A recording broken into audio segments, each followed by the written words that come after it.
All right, final week 4 of the Inner Work book club. We are discussing the section 4, a new paradigm. Last week was a doozy, in my opinion. Took me a couple days to be like, okay, you don't have to stay there. Like, witness it, recognize it, and then don't stay there. So I'll be honest, I read about three-fourths of this final, like the full word for word, and then I kind of skipped around and read the very ending too, just because I wanted to get it all in. But we're going to kind of do the same thing we did last week, where we draw our wheel and we look at each. These are called the spectrum of healing sections, and we're gonna rate ourselves. So this will be similar to last week, but hopefully feel a lot different. Feel a lot different than last week. So this is the circle that we're drawing. It's on page 193. If anybody needs paper, I have some fresh paper over here, or you can draw in your book. I'm just gonna start with a circle, and then I'm going to do a line from the top down to the middle, like that, like so. And then I'm going to draw the bottom pie part, and then I'm going to draw the top pie part. So you should have 5 sections in your little pie chart there. And the sections we're looking at today, it starts with accountability. So that one's at 12 o'clock. Accountability. And then at 2 o'clock we have ease. 6 o'clock is self-motivation.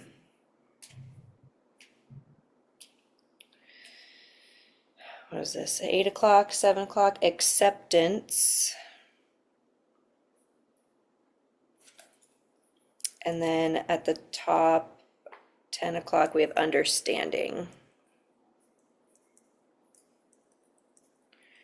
And then there's 4 rings on the inside, so you just need to draw 3 circles for 1, 2, 3, and 4. The outer ring is already drawn. 0 is never, 1 is rarely, 2 is sometimes, 3 is often, and 4 is consistently. All right, let's go through these sections. So accountability at a glance. This is the honorable warrior. It could look like feeling courage. The root program is self-honesty. It says what it's working on: humility, self-inventory, facing past defeats, shortfalls, admitting past denials, facing discomfort, delayed gratification. The physical manifestations could be muscle development, inner strength or discipline, improved health, accountability, posture improvement, confidence.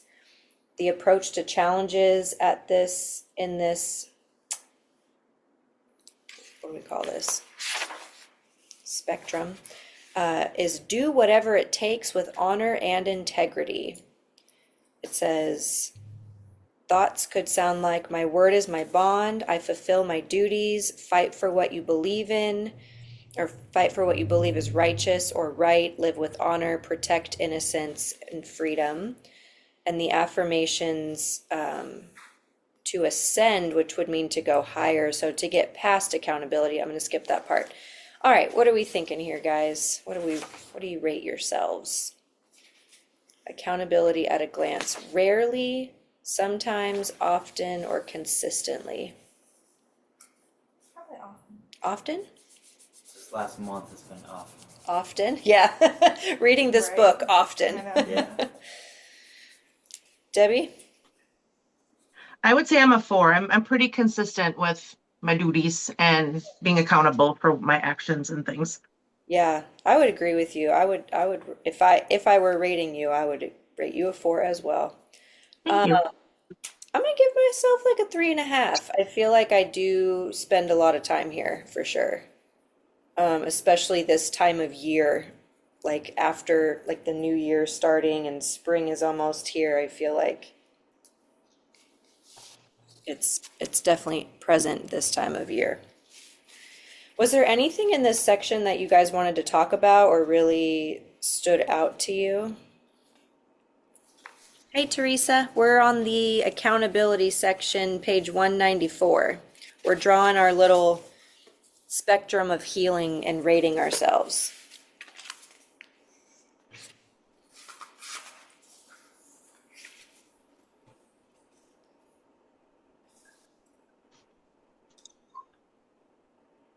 I liked on page 197 where it says accountability is motivated to action by something higher than itself, such as family, love of country, or God. It wants to fight for what it believes is right and good. It sees problems to solve and wrongs to right, and it's obligated to act when it sees perceived injustice. Just like this underlying sense of honor and, yeah, accountability and honor kind of are synonyms to me. Anything else in this section you guys want to chit chat about? Something for, I mean, we're on different pages, but mine is 200. And for the transcending part, what kind of stuck with me was the fact that it is exhausting to constantly hold everyone and everything accountable Mm, and defend against perceived enemies and try to fix everything. mm, And that's where obviously self-care comes in place, and knowing when to step back yeah, a little bit and saying no to yourself is okay. yeah. That's a good reminder. Yeah, it says if we release attachment to the need to defend and hold accountable what the ego values, we can discover the ease of letting go. So I think there's definitely a plus to not staying here all the time. Like it could lead to burnout, in my opinion, if we're being accountable all the time to everyone, to everything. Mm-hmm. So the new narrative is there's no one to contend with, there's nothing to fix or change. Divinity is in control. I allow divinity to handle the affairs of the world. Divinity will sort out all perceived injustices. That is not my responsibility. Nothing is going unnoticed. Goodness will prevail inevitably because it has no actual opposition. I have no enemies. I see only solutions. I am impartial. Everyone is doing their best with what they know. Everyone is innocent at their core. I don't need to argue. I can see everyone's point of view. I will stay out of it. Some of these I feel like laughing. This is so hard. I'm neutral. I surrender. I put down my weapons. That's why I was a 3. Yeah, I do Struggle with not some of those. I do not need to be right. No one needs saving. Everyone is on their own path. I let go. All is well in the world. Everything is perfect as it is. I trust all is well.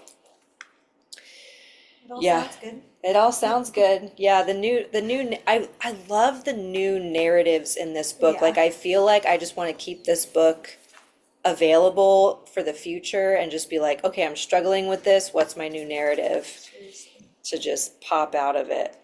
I feel like the new narratives for this section were like kind of flipped with the section 3. Yeah. Like these ones are kind of like bringing you down a little bit. Not like necessarily bringing you down, but like kind of like making you check yourself. More down to Mm, earth. Or Yeah. kinda, like, yeah, that makes sense. Whereas the other ones, like you're down from reading the section, and then the new narrative lifts you up. Right, Interesting. right. Yeah, I think all the new narratives get you out of where you are, but it's definitely it almost feels like a mirrored effect. Like these are higher spectrums, but it's almost mirroring. Like accountability for me mirrors judgment. Mm-hmm. In like to me it did. Yeah. So yeah, it's very interesting. All right, let's look at ease, the spectrum of ease, spectrum section of ease. It's 200, page 200 for me, might be 202 for y'all. Okay, root program, non-confrontational, maintain status quo, primary emotion is neutral. What it's working on, staying neutral, non-confrontational, simplicity, rest and relaxation, contentment, nothing to prove, physical manifestations, reduced blood pressure, reduced stress, improved digestion, reduced inflammation, dissolved muscle tension, reduced cortisol and adrenaline. The thoughts and values could sound like live and let live. It's none of my business. I don't need to get involved. That one just makes me chuckle. Mhm. I can handle changes. Stay in your backyard. Stay in your Yeah, I own can stay in my backyard. backyard. I love that boundary metaphor. Everybody has their own backyard. Stay out of people's backyards. All right, what do we rate ourselves? 0, never. 1, rarely. 2, sometimes. 3, often. 4, consistently. For me, I would say I'm a 3. Sorry. No, you're good. 3, 2.5. 3.5 on this one. 3.5. What about you, Teresa? 3. I feel like I'm at ease sometimes. I'm gonna give myself a 2. I like 2.5. I do wish I was in it more for sure. What do y'all want to talk about for ease? Anything that stood out to you in this section?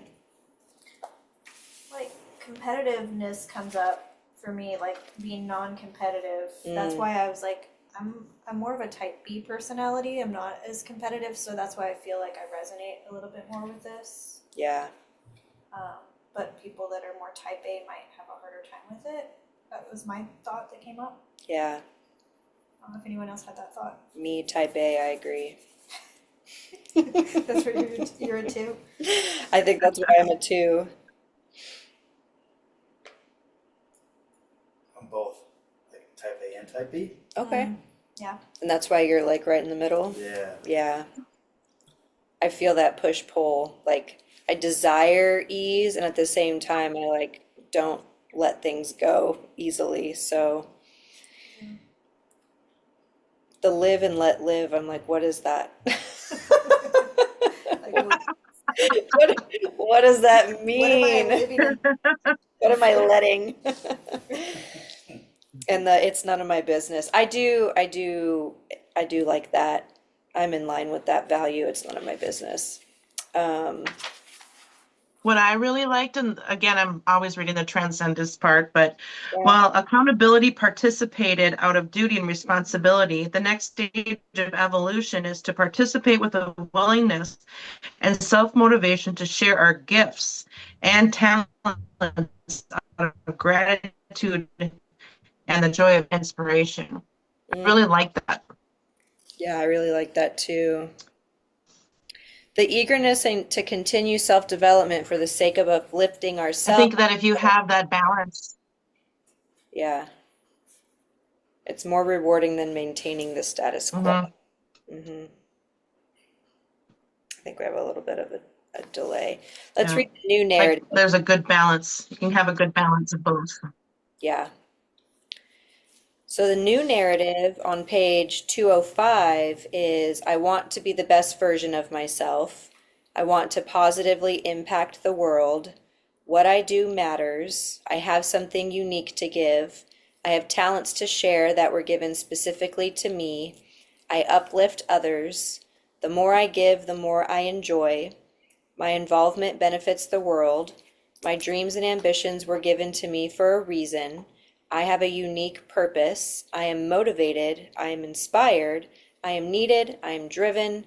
My future is positive and bright. I can do anything I set my mind to. I am a success.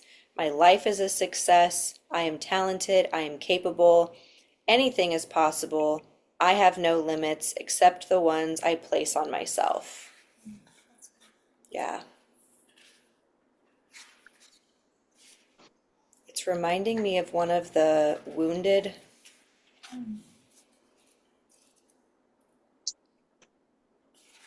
maybe the inadequacy one, like the opposite of inadequacy is just to like be at ease about it. But Yeah. but remember, you can do more. All right, I like the next one, self-motivation. This one is going above and beyond, exploring full potential, willingness, mastering talents and gifts, living as full as possible, self-esteem of achievement. The more I give, the more I receive. I like the questions of how strong can I be? How smart can I be? How abundant can I be? Positive self-esteem through achievement. Anything is possible. Greatness is within me. There are no limits. Where there's a will, there's a way. I can do anything I set my mind to. Archetype, the overachiever. All right, let's rate ourselves on self-motivation. 2. 2, Uno. Uno. 2 for Teresa. Debbie? I'm about a 3.5, 4. Yeah. Yeah, I feel like I am here a lot. Like this is my, like I wake up feeling this way, unless I'm luteal, but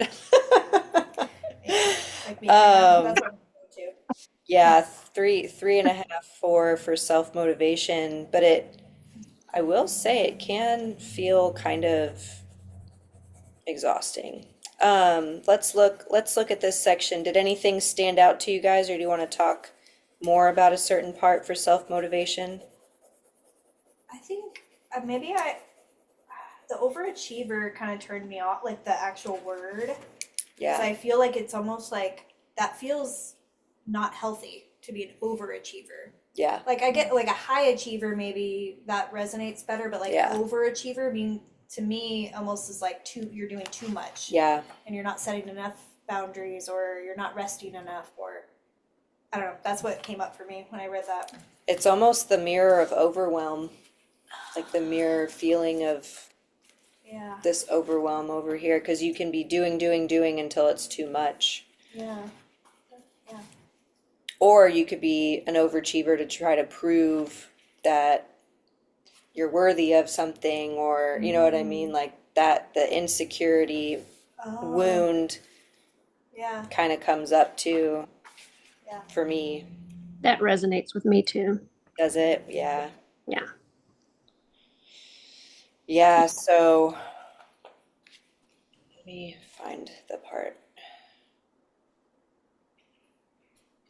Let's see. In order to transcend the limitations, so the limitations of self-motivation, we must accept that our intention for greatness in and of itself is enough. When attached to the theme of self-motivation, we may become overachievers and miss out on genuine self-acceptance and contentment. Our self-acceptance may always seem like one more achievement away, one more selfless act, one more community service project, one more degree, one more business, one more financial goal, etc. Spirituality may feel like our good deeds are never enough, and so miss out on genuine forgiveness and the peace of accepting divine love. So staying here is definitely not what we want. But I think the first step is becoming aware of like how often are we showing up in this area. So this one's almost like saying you don't want to be in this high. Like it's saying it's too high. Is that I mean, how I'm reading it is like you want to experience all the spectrum and just being aware of like where am I spending the most time and do I want to stay here? And if not, read the new narrative. Or if we're never here, but we want to explore this area more, then we can be here if we want to with the, and I think the triggers that keep us stuck here sections in each one was really interesting to me. Because it was almost like it's okay to be here, but if you feel stuck here, this might be why. So yeah, that part resonated with me too. I have gifts to share. I'm talented. I can learn anything. I can be successful. Very different than the ease, live and let live Yeah. section. That's why I was like, Let's read the new narrative. My desire to be a good person is what makes me a good person. My intentions are enough. I'm only responsible for my effort. I accept myself as I am. I accept myself and others despite shortcomings. I accept myself with or without my accolades of achievement. I'm always doing the best I can, and that is all I can do. I am always exactly where I'm supposed to be. I accept I am enough already. I am already forgiven. I am whole and complete and always have been. I'm perfect just the way I am. I tried my best, and that's all that matters. I'm proud of myself no matter what the outcome. I always do my very best. Thank you, self-motivation.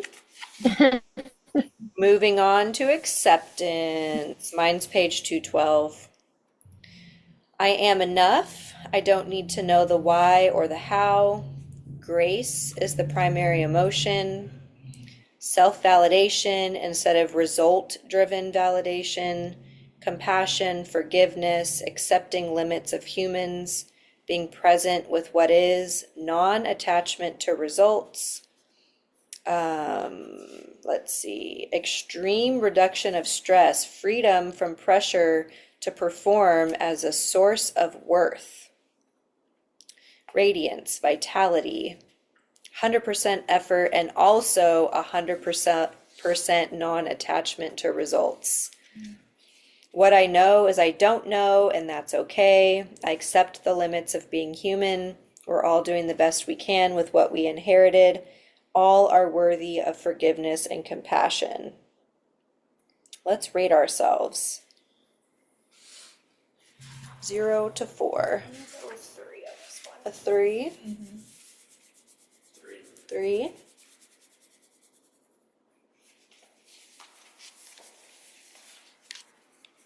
I'm gonna do a 2.5 for me on this one. 2.5? Mm-hmm. Teresa's thinking. 2? Okay. I'm gonna do...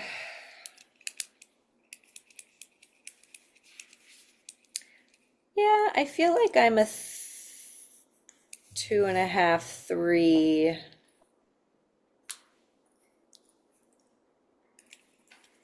I'm gonna go with 2.5. I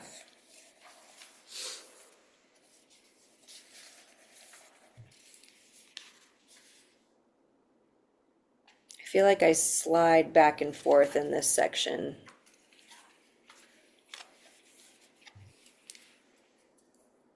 Acceptance is always seeking balance, harmony, and compassion. Maybe that's why I feel this like push-pull in this area. So it will have an aversion to any sort of confrontation, judgment, or pride. Its entire aim is always peace and for itself and others to feel seen, heard, and validated. It is the innocent wish that everyone could just get along and be kind and respectful to each other. That's the triggers that keep us in acceptance section. Acceptance will have a subtle aversion to trying to understand the why or the how.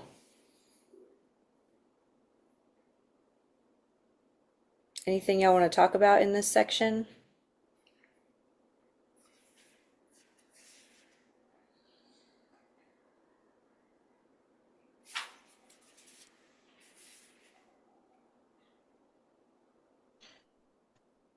The I don't need to know why or how, that's really difficult for me because I want to know how or why so I can fix it, you know? And sometimes that's really hard to let go of that Yeah. for me. Yep. I resonate with that. Same. Yeah.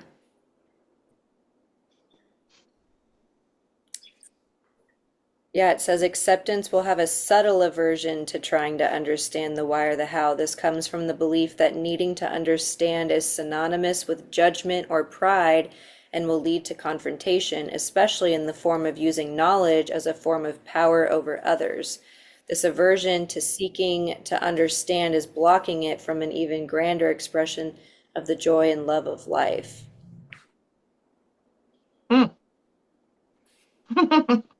But what you were saying, Debbie, is the opposite. Like you want to know the why and the how, whereas acceptance has an aversion. It wants to avoid trying to understand the why or the how, and that actually not understanding the why or the how. Let me see if I'm reading this right. The aversion to seeking to understand is blocking it from an even grander expression of the joy and love of life. Interesting. Yeah, it's not so much that I'm doing it for judgment. It's more of what I just heard you say is about confrontation. It's like when I do ask why, I sound like I am judging, and then that's where that confrontation comes in. Yeah. So Yeah. I'm gonna have to let that go, I guess. Let it go. I think we'll get more insight on it with the next one. Okay. It talks kind of about that question. Kristen says it'll lead into the next part of the spectrum. So the new narrative for acceptance. Wait. Oh yeah, I did. Yep. Knowledge leads to greater gratitude and appreciation. I love learning new things. I tap into my genius that is given to me. I grow as I learn. Life becomes even more meaningful as I learn how it all works. Knowledge leads to awe. Inspired knowledge uplifts humanity. I seek to understand without judgment.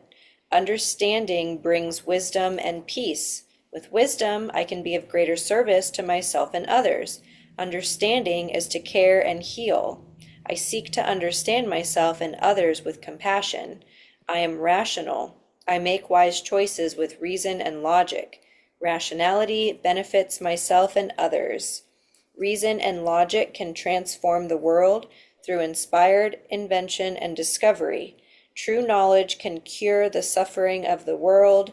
Understanding can bring greater peace to humanity. All right. Understanding. Composed, the scientist. Understanding the why and how of things. Oh, you were right. Letting go of bias and opinion to discover the truth of a matter, seeking knowledge to find solutions for suffering, innovation and evolution, heightened IQ, peak brain performance, mastery of concentration, health optimization due to knowledge. Knowledge is power. Science has all the answers. Is it verifiable? Objective data. Emotions are irrational. All right, let's rate ourselves. Mm.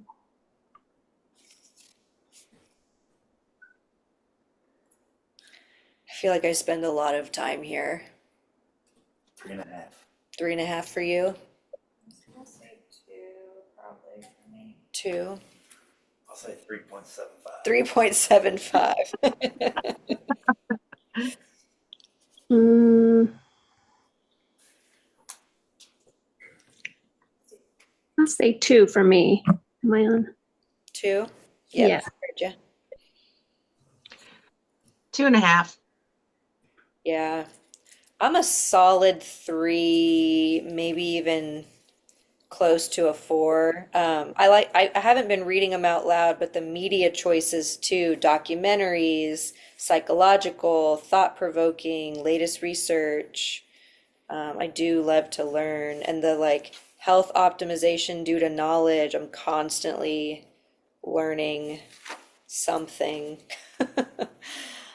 every day. All right, so what should we talk about in this section? Anything stand out to you guys? Mm. Oh, go ahead. So I think what turned me off a little bit, where that's where I put myself at a 2, was like the thoughts and the values. I'm like, knowledge is power. I would agree with that. But like science has all the answers, objective data, emotions are irrational. I was like, I don't fully resonate with that because I believe a lot that emotions are, I don't think they're irrational. I think they're just information. Yeah. So that kind of turned me off a little bit. I understand, like, yeah, definitely, I love learning. Like, I love the documentaries. I love research, data, all that stuff. So that's why I'm like kind of in the middle, I guess. Yeah. On this one. Yeah, a two Yeah. is solid in the middle. I feel like the emotions are irrational is like when you let them get to the extremes, like when you're on that super high feeling, like for me it's when I'm on a motorcycle and it's like wee and like you just let everything go and like Yeah. irrational because you do irrational things I see. on that high or like Yeah. irrational things on that very low.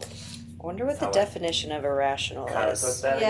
guess. Maybe Here I I'm am using being maybe I'm reading sciencey. it in like a negative way, but it's not. It could, I maybe- mean, it could yeah. be. I don't think that's a wrong thing. And the science part, like, I get a little bit triggered when I hear the word science because then I think about like the medical world and I'm like, Right. all right, I don't think def. science has all the answers because I don't think it does. Like there's the faith based or like the other Right. side of it. And know, it's like- ever changing too. Exactly. So Right. it's like, how does it have all the answers if it's Yeah. always changing? Yeah. You know. All right. So the definition of irrational is not logical or reasonable. I would say emotions are not logical. Yeah, that could be. You're Like right. Yeah. love. You do crazy things for love, right? Well, and like Yeah. any emotion, it's True. not has nothing to do with logic. Like emotions That's are true. just energy in motion. So it's not necessarily saying that's a bad thing. It's just Yeah. like there's like, well, it is irrational. Yeah. Yeah.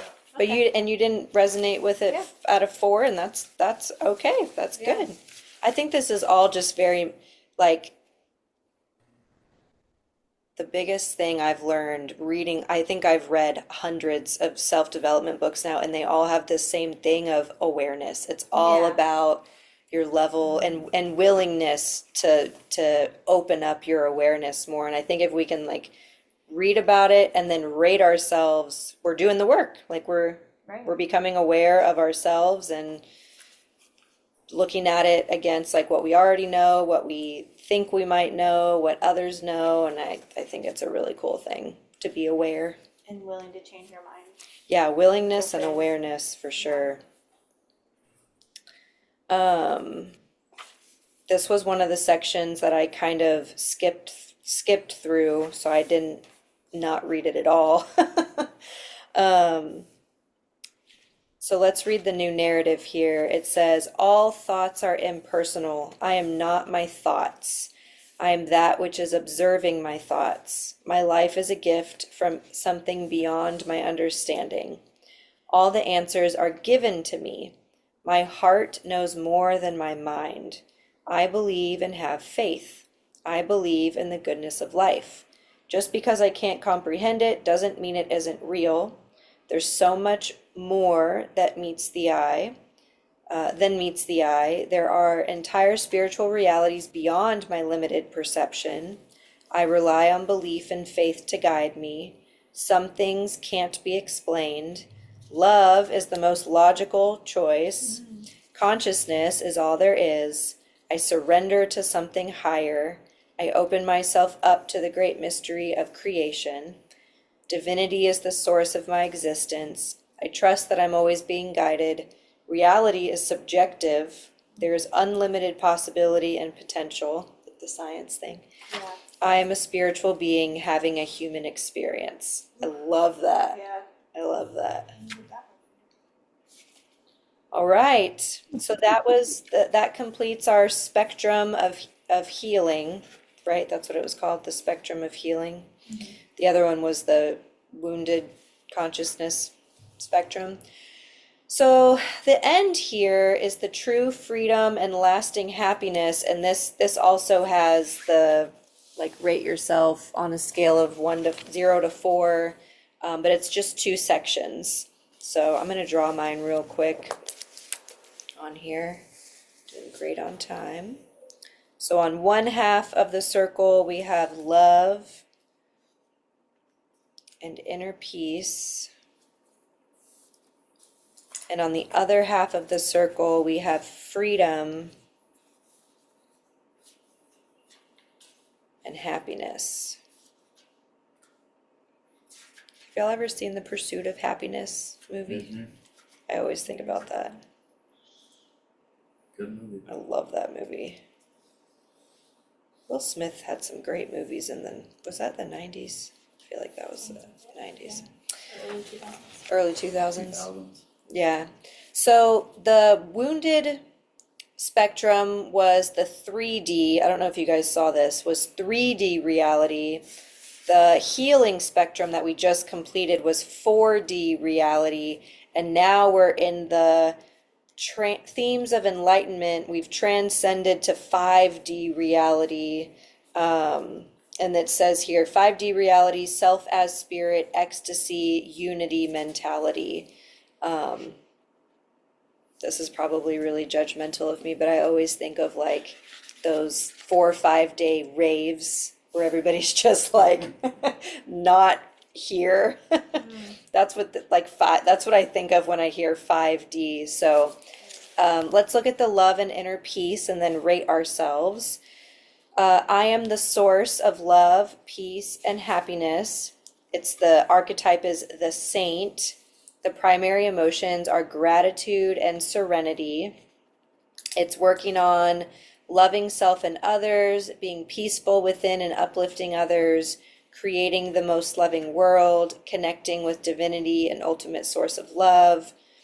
It could look like ultimate wellness and vitality, radiance and inspiration, spontaneous healing. I think that's really cool. Let's see. Thoughts and values. Love is the path to all fulfillment and happiness. Love can do the miraculous. Divine love is the source of all existence. Life is a gift of ultimate love. Love is the source of all inspiration and goodness in the world. Let's rate an inspired, trusting, prayer, going within, listening and looking for signs, and intuitive. I would say 2. A 2? Sometimes. I'd say 3 for me. 3? 3. 3? Teresa said 3. 3? Yeah, I think I'm in between a 3 and a 4. I do like to spend a lot of time here pretty consistently. I'm going to rate myself a 3. I'm going to color my little chart in a 3. 1, 2, and 3. Was there anything that stood out to y'all or you want to talk about? Maybe it, I found a lot of the triggers that keep us stuck here are a lot of things that I have in my life. okay. I guess like I don't know why this didn't work out for me, but it must be guiding me to something even better. Yeah. Like having that like, oh, this certain event in life happened, so I'm just gonna accept it. It happened And then, for It you. happened for a reason. Yeah. It's a good attitude to have. Mm-hmm. But I feel like it's keeping me, but it says it's under like keeping me stuck there. Oh yeah, the triggers that keep us stuck here. Yeah, why wouldn't we want to be stuck here? That's Yeah, my right. question. Because there's a higher level, right?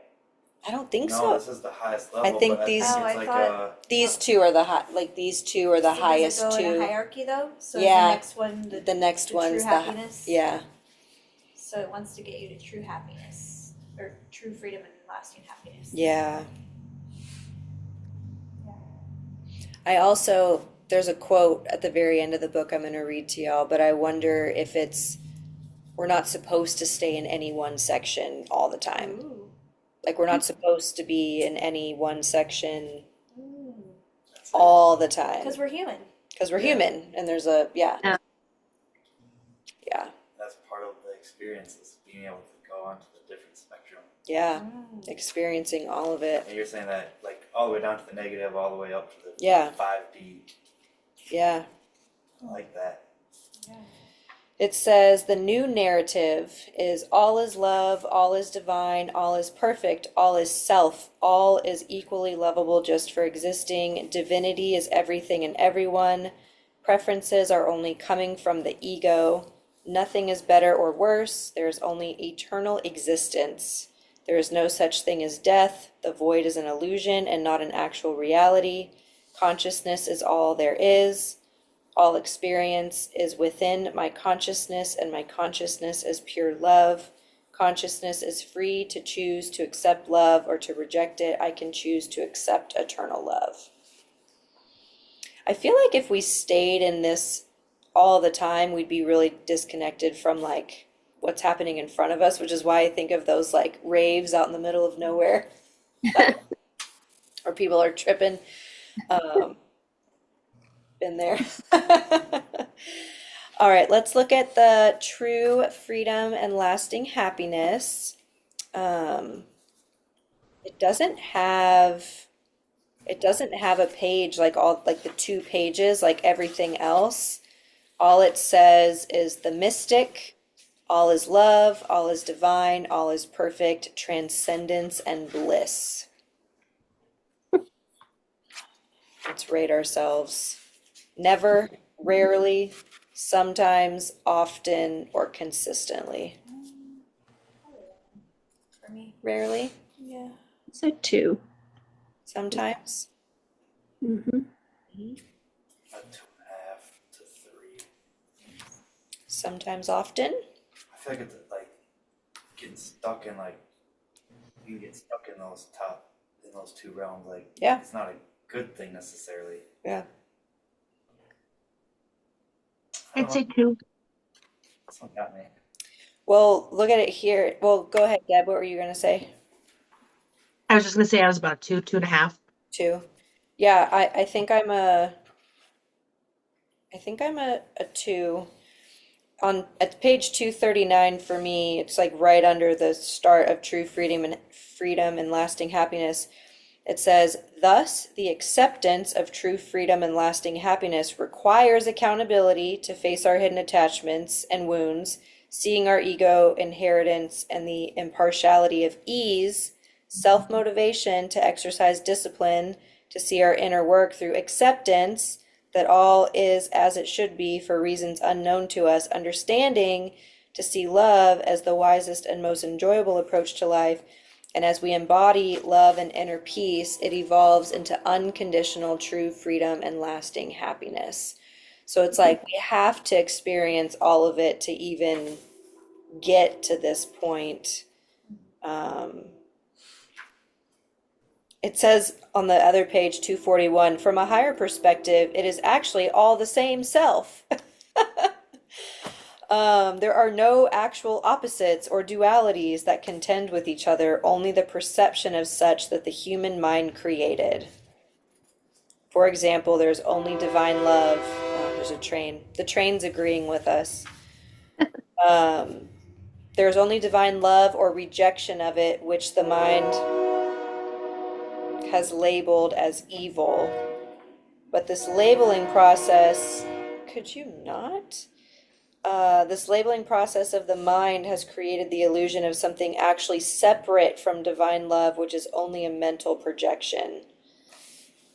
How interesting.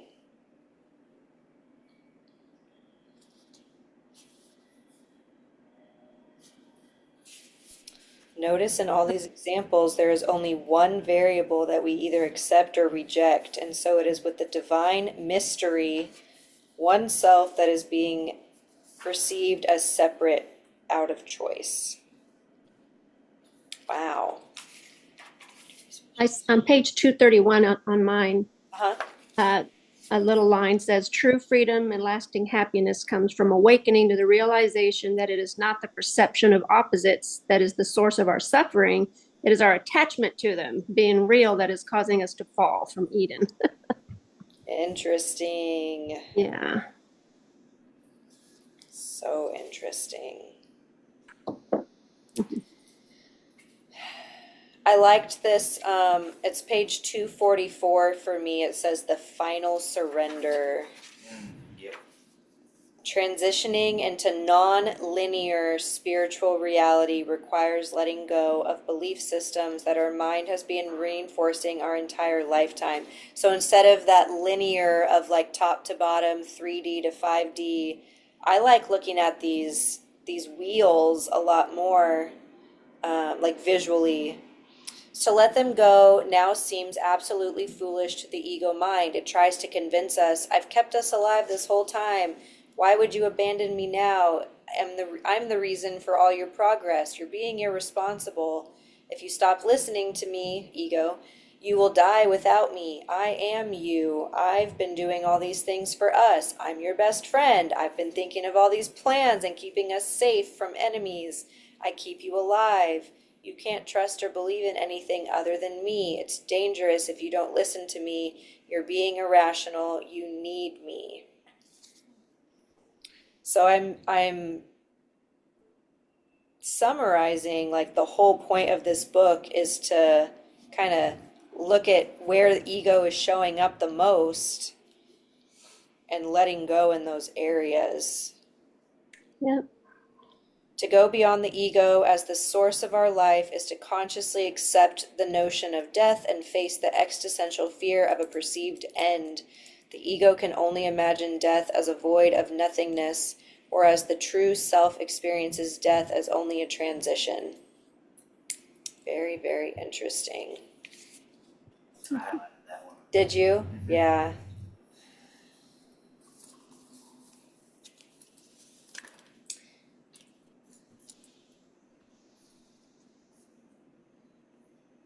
I like the quote underneath it too. Yeah, to try to imagine what it will be like to go to sleep and never wake up. Now try to imagine what it was like to wake up having never gone to sleep.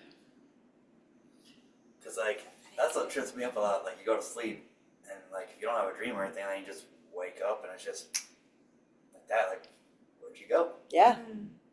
yeah.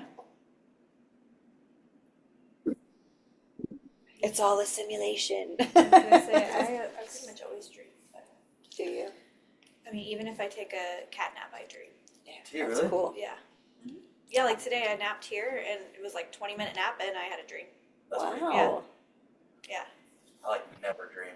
Oh, interesting. Interesting. Yeah. Kind of. Have you seen the show Severance? Uh-uh. My dreams are usually nightmares. Oh no. That's not good. I like stress dreams. I have a lot of stress dreams where I wake up and I'm like, oh, I'm not rested. Yeah. I was working too I was hard. running around. I was trying to figure stuff out. Yeah. I don't know that I want to go to sleep. Yeah. It's usually when I'm really exhausted. Yeah. So the very last chapter, or not chapter, the very last paragraph is awaking humanity. And that one's worth just highlighting the whole thing. And then on the next page, it says living the inner work. I guess this one's technically the last paragraph. It says, as you do your inner work, your spectrum of consciousness will continue to change and evolve to reflect less energy being spent in the wounded themes and more energy being consistently expressed in the liberating themes. Continue to return to this book as a guide anytime you fall away from truth, capital T, truth. We recommend evaluating your current spectrum of consciousness often.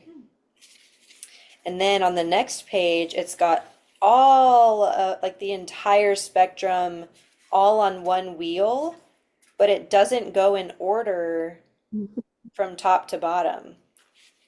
I mean, it does, but it doesn't. Like, it's got rejection at 6 o'clock, and then they kind of like the wounded ones fill up that bottom half, Yeah. and then accountability, ease, self-motivation are kind of at the top, like 10 and 11 and 1 and 2 o'clock, and then freedom and happiness and inner peace are at the top of the clock. Right. So if you go in a circle, you're not going top to bottom. Anyway, I thought it was interesting how they did it like that, and it's not a linear thing. So it would be cool to fill in these sections, because I did 3 separate charts so far, but it'd be cool to fill in what we did the last 2 weeks, put it all on one, date it, and then do it again. Do like once a month or something. and just Once a kinda- month check-ins, Yeah. yeah, Or with weekly, yourself. Whatever. Weekly spectrum check-ins. Yeah. All right, you guys. Well, that's the end of our book. We are going to start the inner work relationships today is like the start of the reading, but we'll meet for the first time next week. If anybody else still wants to join us, it's actually just me, Kristen, and Jess that have signed up so far for that one. And we only meet 3 times because of spring break.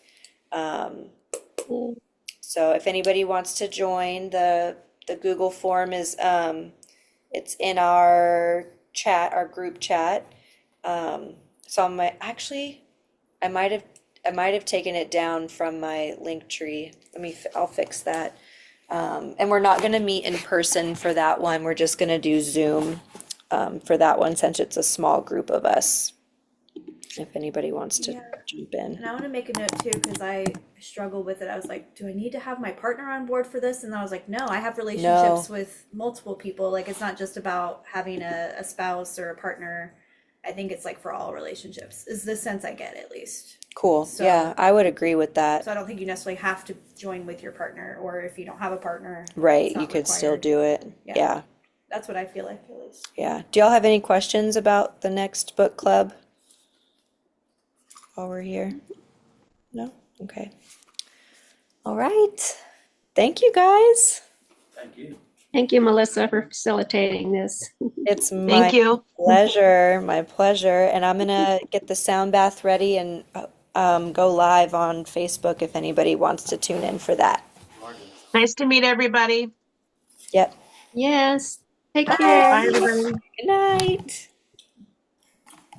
See you later. Bye.